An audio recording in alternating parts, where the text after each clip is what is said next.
بسم اللہ الرحمن الرحیم۔ ایک مسلمان معاشرے میں بہت سارے لوگ اس بارے میں پوچھتے ہیں، رشتوں کے حوالے سے کافی مسائل ہیں، اور نوجوان بیٹے ہیں، بیٹیاں ہیں، بہنیں ہیں، بھائی ہیں، رشتوں کی تلاش میں والدین فکر مند ہیں اور مناسب جوڑ کا رشتہ نہیں مل رہا۔ اس میں پہلے نمبر پر تو 2 رکعت صلاۃ الحاجت پڑھ کے خوب رو رو کے دعا کرنے کا اہتمام کرنا چاہیے۔ یہ جو آنکھوں سے آنسو نکلتے ہیں یہ بہت انمول ہیں، ان آنسوؤں سے بہت بڑے سے بڑے مسائل حل ہو جاتے ہیں۔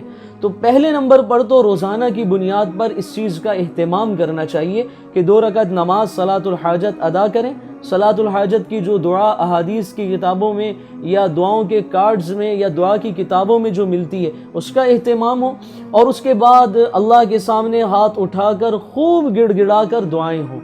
اور ساتھ میں ایک وظیفہ بھی ہے جو ہمارے اکابرین نے اپنی کتابوں میں تحریر فرمایا ہے۔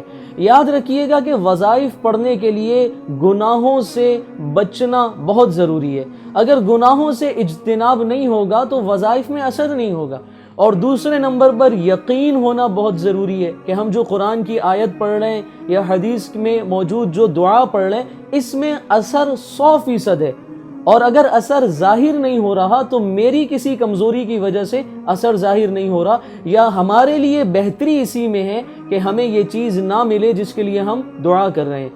تو ہمارے علماء کرام نے رشتوں کے حوالے سے بیٹے بیٹیاں یا بہن بھائی جو بھی رشتوں کے لیے پریشان ہیں، اپنے جو والدین بیٹوں بیٹیوں کے لیے، جو بھائی اپنی بہنوں کے لیے، تو سورۃ الفرقان کی آیت نمبر 54 ہے 54، وَهُوَ الَّذِي خَلَقَ مِنَ الْمَاءِ بَشَرًا فَجَعَلَهُ نَسَبًا وَصِهْرًا وَكَانَ رَبُّكَ قَدِيرًا۔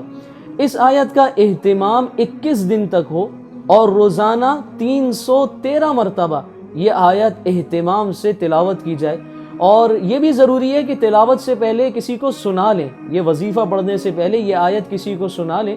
عمومی طور پر یہ ہوتا ہے کہ ہم جو آیت یا دعا یا وظیفہ پڑھ رہے ہوتے ہیں اس کے الفاظ بھی درست نہیں ادا کر رہے، تو الفاظ کی درستگی نہ ہونے کی وجہ سے بھی اس عمل کا اثر ظاہر نہیں ہوتا۔ تو خلاصتاً یہ کہ روزانہ 2 رکعت صلاۃ الحاجت پڑھ کے اللہ سے رو رو کے دعائیں، دوسرے نمبر پر وظیفہ پڑھیں تو یقین کے ساتھ پڑھیں، تیسرے نمبر پر گناہوں سے اجتناب، اور چوتھے نمبر پر جو دعا یا جو آیت ہم پڑھ رہے ہیں اس کے الفاظ بھی درست ہونے چاہیے۔ تو اس آیت کا اہتمام کریں۔ ہمارے اکابرین نے اپنی کتابوں میں اس آیت کو تحریر کیا ہے رشتے کے حوالے سے، اور بہت مجرب لکھا ہے کہ بہت سے لوگوں کے اس آیت کے ذریعے مسائل رشتوں کے حل ہوگا۔ اس کا اہتمام کریں۔ اللہ رب العزت کہنے سننے سے زیادہ عمل کرنے کی توفیق نصیب فرمائے۔